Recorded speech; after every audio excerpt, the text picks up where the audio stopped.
मित्रों, मुझे पूर्ण विश्वास है जो इंसान एक बार इस पुराण को पढ़ लेगा वो कोई गलत काम करने से पहले 1000 बार सोचेगा।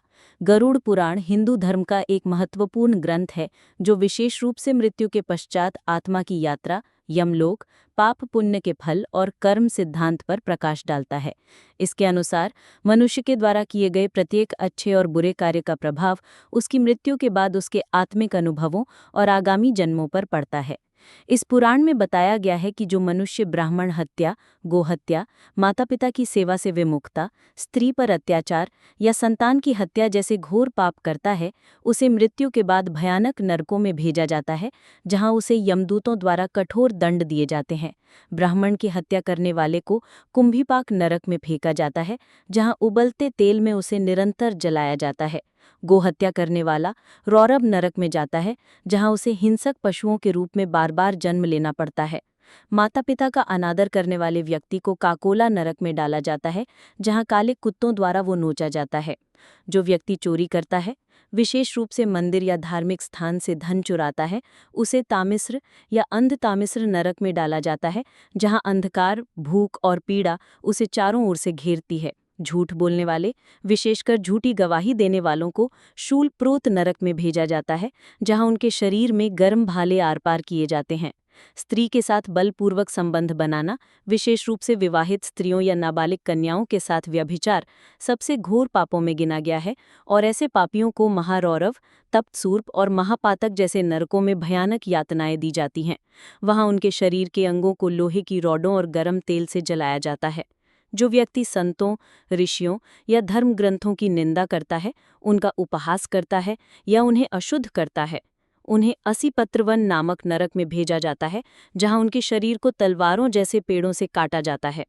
गर्भपात कराने वाले या भ्रूण हत्या करने वाले व्यक्ति को पूतनक नरक में डाल दिया जाता है, जहां छोटे छोटे प्रेत उन्हें दिन रात नोचते हैं और वे अगले कई जन्मों तक जन्म नहीं ले पाते।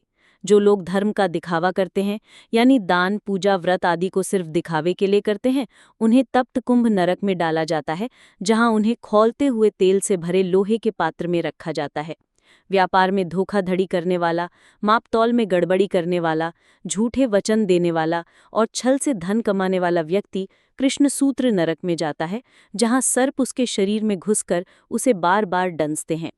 पशुओं पर अत्याचार करने वाला, विशेष रूप से बिना कारण हत्या करने वाला व्यक्ति वैतरणी नदी से गुजरता है, जो खून, मलमूत्र और मांस से भरी होती है और जिसमें मगरमच्छ, सांप और अन्य कीट उसे नोचते हैं। अपने अतिथि का अनादर करने वाले व्यक्ति को शीतोदक नरक में फेंका जाता है, जहां वो असहनीय ठंड में कांपता है और लगातार तड़पता रहता है। जो व्यक्ति गुरु, देवता या वेदों का अपमान करता है, उनके ऊपर थूकता है या शास्त्रों को जलाता है, उसे तमिस्र नरक में घसीटा जाता है, जहां यमदूत उसे बेड़ियों में जकड़कर मारते हैं।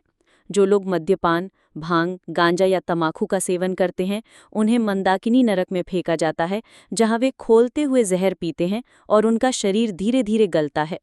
जो व्यक्ति बल, भय या छल से स्त्री को वश में करके उसका शीलहरण करता है, उसे अग्निकीर्ण नरक में फेंका जाता है, जहां उसका शरीर आग में जलता रहता है। जो लोग संतान का अपमान करते हैं या उन्हें जानबूझकर दुख पहुंचाते हैं, वे रौद्र नरक में जाते हैं, जहां भूत प्रेतों की तरह अनेक योनियों में जन्म लेना पड़ता है। आत्महत्या करने वाला व्यक्ति प्रेत योनि में लंबे समय तक भटकता है, उसे मुक्ति नहीं मिलती और वो जन्मान जन्मांतर तक तड़पता रहता है। गरुड़ पुराण में ये भी कहा गया है कि इन सभी पापों से मनुष्य तभी बच सकता है जब वो समय रहते प्रायश्चित करे, सच्चे मन से पश्चाताप करे, धर्म का पालन करे और सात्विक जीवन जिए। जिनका जीवन संयम, सत्य, दया, अहिंसा और सदाचार से युक्त होता है, उन्हें यमलोक की यातनाएं नहीं भोगनी पड़ती, बल्कि वो सीधा पितृलोक या विष्णु लोक को प्राप्त करते हैं। ये ग्रंथ हमें न केवल मृत्यु के बाद की चेतावनी देता है, बल्कि जीवन में धर्मपूर्वक आचरण करने की प्रेरणा भी देता है।